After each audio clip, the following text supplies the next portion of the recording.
Ted Cruz is going to absolutely slobber over a certain former U.S. senator, and he's at a Heritage Foundation event here. Let's listen, and then I can't wait to give you guys some facts about the person that Cruz is praising.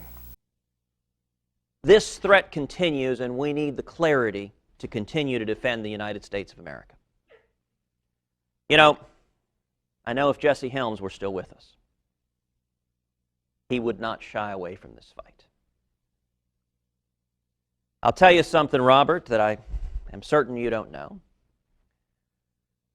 The very first political contribution I ever made in my life was to Jesse Helms. When I was a kid, I sent $10 to Jesse Helms. Because they were beating up on him, they were coming after him hard, and I thought it wasn't right. And at the time, my allowance was 50 cents a week. So that was 20 weeks' income. I am willing to venture a guess that I may have been Jesse Helms' single largest donor as a percentage of annual income. But you know, there's another story I heard of Jesse Helms when he first ran. That he opened the mail and out fell a check for $5,000 from John Wayne. It's apparently a true story. And he looked at this check and he didn't know John Wayne, but you know, I mean, that was the John Wayne. You know, the address was California, so he decided he was going to call him and thank him for this. So he spent some time trying to track down. It's not easy to figure out how do you call John Wayne, but he managed to figure out how to do so. And he placed the call, and the Duke answered the phone.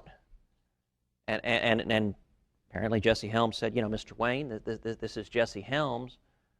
I just wanted to thank you for your tremendous support in this race. Apparently John Wayne said, who?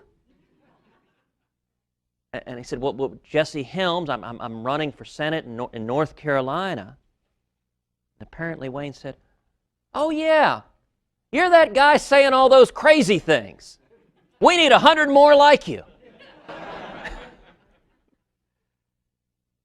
The willingness to say all those crazy things is a rare, rare characteristic in this town. And you know what? It's every bit as true now as it was then. We need 100 more, like Jesse Helms in the U.S. Senate.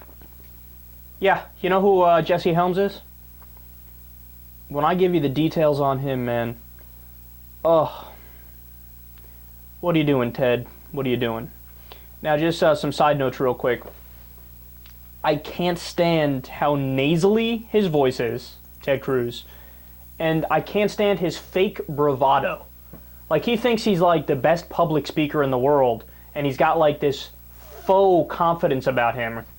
He's always got that typical politician like look and let me explain something to you guys because I know everything. So you know who Jesse Helms is? An openly racist congressman. No, like that was his issue. Like, his issue was race, and he was openly racist. Now, when the Democrats began to support civil rights, a lot of people don't know this, the parties in the U.S. switched at one point. Right? It used to be that the Democrats were the Republicans and the Republicans were the Democrats. But when the Democrats started to support civil rights and they were pro-minority communities, he immediately left the party. And along with Strom Thurmond and George Wallace, who's also, he ran as a segregationist. Like, that was his issue. George Wallace ran as a segregationist.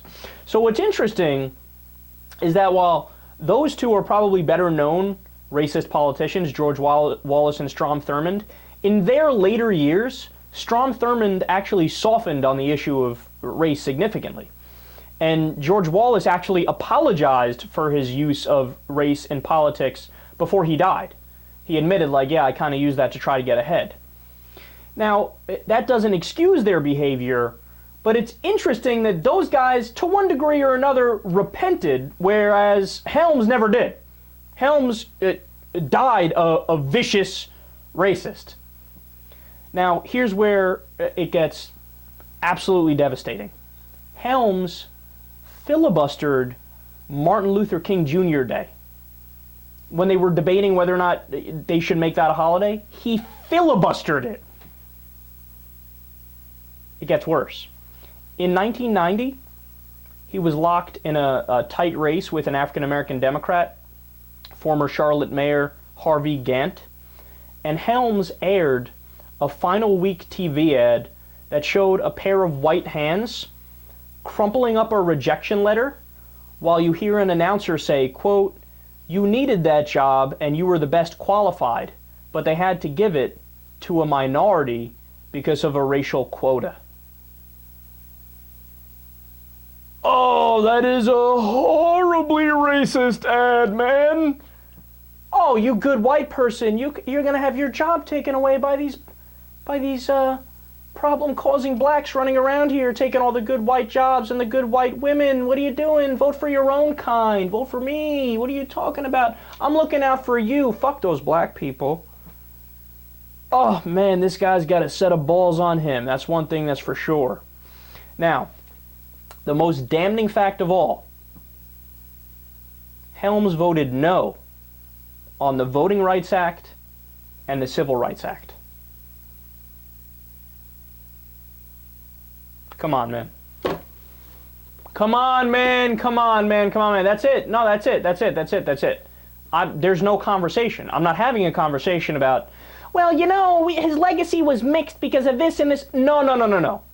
The dude is a loathsome human being, man. It's a black and white issue. It's like if you hear that, oh, well, this person did business with the Nazis and voted for a Nazi party member. No, no, you're done. You're done. You can move along now. Pick something else. Politics isn't for you, right? This is the same thing. Well, I voted to keep black people second-class citizens and take away their rights. That's nice. You can fuck off. Why don't you go, go home and plop yourself in front of the TV and just stay out of the public eye for the rest of your life because you're a disgusting human being. My last point that I want to make here. Hey, Ted, I got news for you. Jesse Helms would have hated you. He would have despised you. He would have thought you were a loathsome human being. Why? Ted Cruz, you're at least part Hispanic. Your father was from Cuba, right? I heard his father speak on multiple occasions. You know who Jesse Helms would not be in favor of? Your punk ass. So if anybody's the biggest sucker here, it's Ted Cruz for giving his hard-earned money to a politician that couldn't give a fuck about him and would fight to keep him down.